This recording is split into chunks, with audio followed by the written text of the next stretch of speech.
Welcome to FactBranch.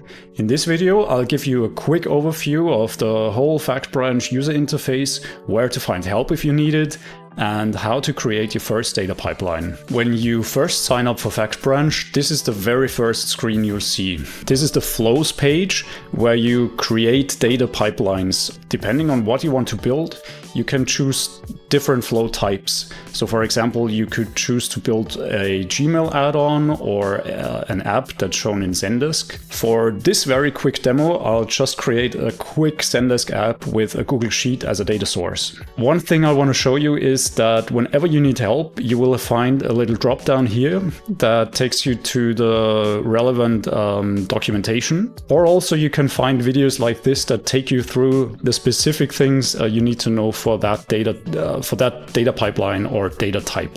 A data pipeline works like this. Somehow it gets triggered. This is what you see here. This one is triggered by opening Zendesk, for example, by opening a ticket in Zendesk. Whatever data that trigger gets is forwarded to the next node, and the next node, and the next node, until we reach the last node. I want to go ahead and create my first Google Sheets node because I want to take data from Google Sheets. As you see, I haven't connected my Google Sheets account yet, which I'm gonna do quickly now. Okay, now we've connected Google Sheets. I have prepared this little demo table. I'm just gonna go ahead and copy paste the URL. I want to use this table. And now I can add conditions. This is just to show you what a typical node in Zendesk does. I want to filter by email address, and it should, of course, match the email address we get from the trigger. Here you can already see I'm using a placeholder. So anytime you see a $trigger.data or something like this, this is a placeholder. And whatever data it gets from the trigger, it will replace it with that.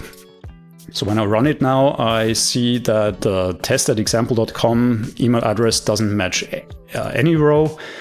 I change that to, let's say, Alice. And if we look at the demo sheet, we see that alice@example.com is present.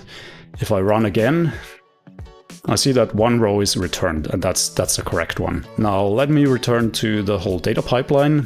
As you can see, the data pipeline has become much more interesting now. It consists of a Google Sheet where we look up the customer information, and the next node will be the actual display node. As you can see here, we get the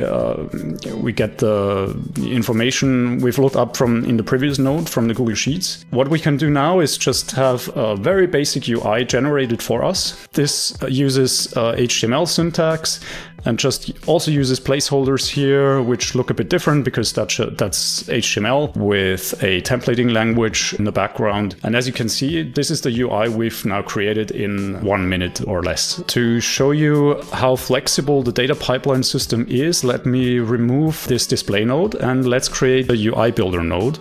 Again, we have a generate UI button. This is an even simpler node type where you don't even have to write your own HTML or bother with any of that.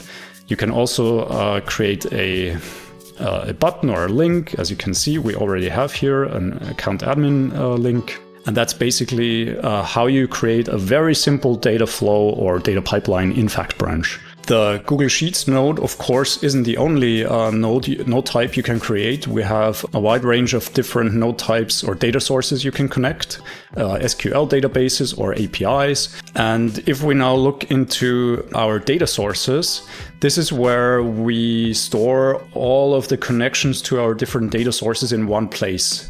And once you have connected your FactBranch account to, let's say, your Google Sheets account, that's reusable in any different data pipeline you want to use it.